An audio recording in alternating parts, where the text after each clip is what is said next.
So when I was young, I was brought up in a Moravian church. And the Moravians, they go all out for Christmas. So if anybody knows, if anybody lives in the area, Winston-Salem is where they have the majority of the Moravian things going on. And I can remember growing up, and I was in the choir. We had plays, and the way that things went in the Moravian church was probably in November, late October, November, we as children had to start practicing for our play. Tuesdays, we had choir rehearsal as kids, and at the same time, they were making the Moravian cookies, which are molasses. Most of them are molasses cookies. They do have Moravian sugar cookies, and then they have Moravian sugar cake, and they have Moravian chicken pot pie, which is always a big hit. And but anyway, the ladies in our church on Tuesday would get together and they would make the Moravian cookies. And after the choir rehearsal, the kids that were at the choir rehearsal got to go downstairs. Miss Bonnie was our choir director, and she would say, "All right, y'all did good. Go downstairs and get you a cookie." And a lot of times, most of the time, they would say, "Do you want a cookie or do you want cookie dough?" So they would give us, and I got cookie dough, y'all. I wanted the cookie dough. And so they would give us a little piece of cookie dough about that big. And oh my goodness, it was so good. And that's what they did on Tuesday nights. And during the week, a lot of the elderly the older ladies, the ladies that had days off, whatever, would come to the church and they would trim candles. And I'm going to put pictures in here of the candles that we had. And the reason for them trimming the candles was on Christmas Eve, we always had a candlelight service. And it was packed. It was always packed. In that Moravian church, the seating was a little over 200 people. We had a sanctuary and there was an annex, and it was packed. There was sometimes they had to put out chairs in the middle of the aisle so that people would, or on the other end, so that people would have a place to sit. A lot of people would have to stand. It was just a big thing in the town. And, I can think right offhand about 4 Moravian churches around me. So for that little town, for our little town, for it to be packed the way it was amazing. And a lot of people had came in to visit from out of state, their families, and it was just an awesome thing. So another thing that we did was the candlelight service, and you had a series of songs that you sang. The preacher would talk a little bit, and you would have sugar cake, which was made in Winston, at the Moravian place. Now it's Dewey's Bakery. I'm not sure if it was Dewey's Bakery back then, but there I had to have my coffee. I'm sorry. So they would make the sugar cake, and I'm telling you, they would bring out in trays. They would bring out this sugar cake. You'd get your sugar cake. You'd get some coffee, Moravian coffee. It was a special thing, Moravian coffee. And through the service, it would come time where it would say, it was kind of like communion in a way, but it was just a love feast. And so you would eat your sugar cake, you would drink your coffee, the choir would sing while you did that, and at the end of the service, they would take a candle and they would light the first person on the row. That person would pass it to light the next person and the next person, and so on and so forth, until everybody had their candles lit and the lights went out, and we sang This Little Light of Mine. And it was just an awesome experience growing up in the Moravian church with the traditions that they did, and that was by far my favorite. It got so big at one time a few years ago that they did do a 5 o'clock service, but then they had to start doing a 4 o'clock and a 6 o'clock service because it was so big, and so they could not handle everybody that was trying to come in. So that was really special. And so anyway, when I talk about the candles that they used, and like I said, I'm going to put some pictures in here.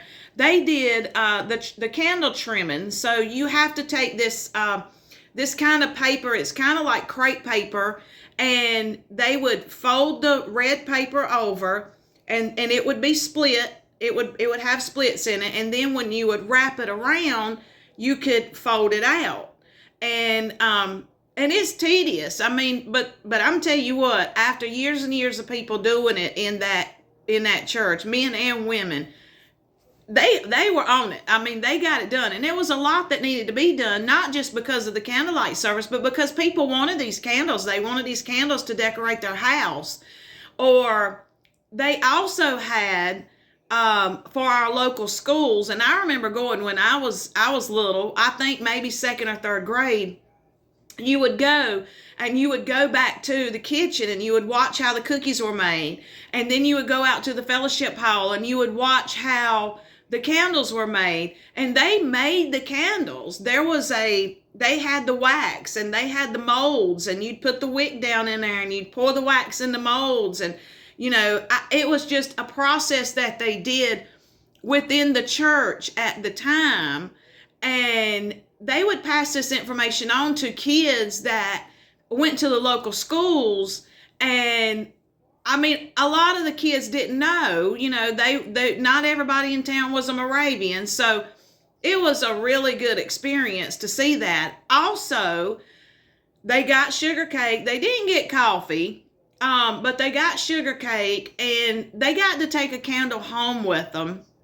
And upstairs above the sanctuary, we had somebody through the years had decided, let me go up here and start making, a town. And I wish I knew the name of the guy. I don't remember his name. He was big in town. And so upstairs, he had made a whole town, and it had all the old stores that was in the town, the train tracks. I mean, it was a lot of detail in it. So they would take the kids up there and they would show them this whole model of the town, not only the Moravian church that was in town, but also the other churches that were in town.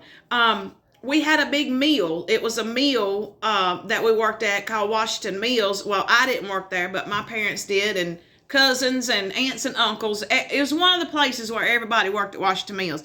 My granny had worked there, so they had a big scale of that, and it was just amazing. And the way things have changed, people just don't go to church like they used to. So we went from, when I was a kid, we had to sit in the annex, which that's where we always sat. That's just where we sat.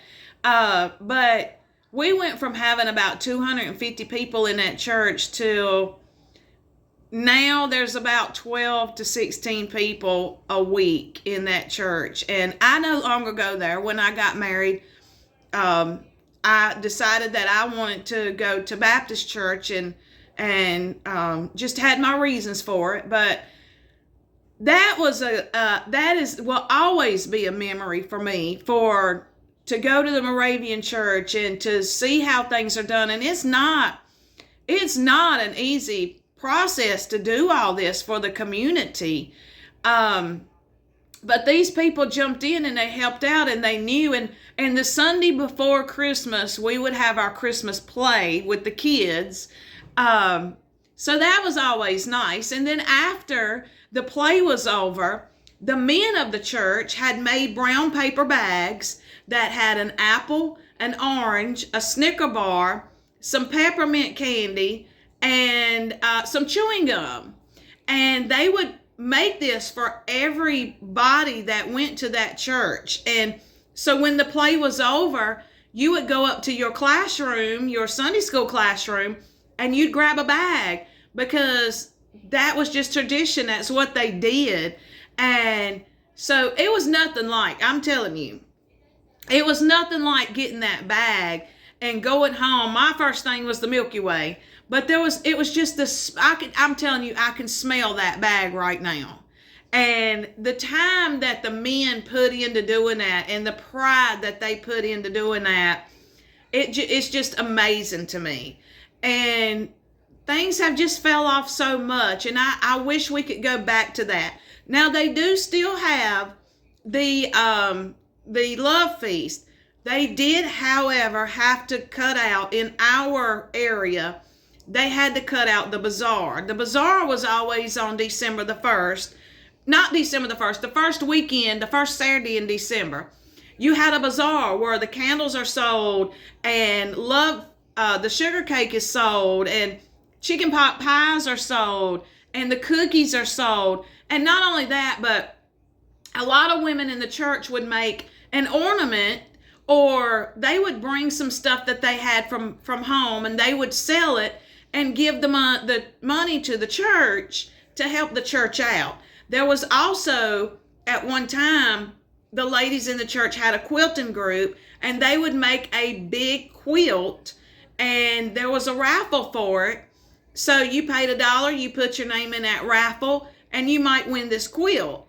And so that was special, because that's something that nobody can ever take back, is that quilt that these women of the Moravian church made with their own hands. And it took them a year. It took them a whole year. There was so much detail put into these quilts. And that was just like from the time Thanksgiving ended until the time of Christmas. That was our traditions that we had. And I probably didn't put them all in order, but because I'm trying to remember everything. But those were the traditions that we had. And unfortunately, a lot of that's gone. Like I said, there is going to be a candlelight service, and the women have worked on the candles. They have had to have help brought in to do some of the cookie making and some of the sugar cake and probably the chicken pot pie, which some is done in the church, but I'm pretty sure they had to bring in some help from the bakery to do some of this stuff. But tradition's gone past. That's what it is. And those were just Moravian traditions that we had. I just wanted to share that with everybody. If you really would like to enjoy the spirit of Christmas and what it means, find a Moravian church on Christmas Eve. If you don't have anything to do, if you're not hanging out with your family or doing your thing, find a Moravian church and go to that candlelight service. You won't regret it. It's a good one. Well, and I want to thank y'all for joining me on my little trip down memory lane today. And if anybody has been to Moravian churches, if anybody can remember anything that I didn't remember about the what goes on, the traditions of the Moravian church, leave it in a comment, because it may be something I had totally forgotten. I would love to have that memory to see if I could remember what went on in the Moravian church. So thank y'all again for joining me. Please like, subscribe, share. I would really like to get this channel up and going. And it's just about a whole bunch of different stuff. It might not be one thing. And I know that's not what YouTube wants you to do. But I'm doing the best I can. So, Merry Christmas to everybody. Y'all, please enjoy. Be safe. I'll see you on the next one. And I love y'all. Bye.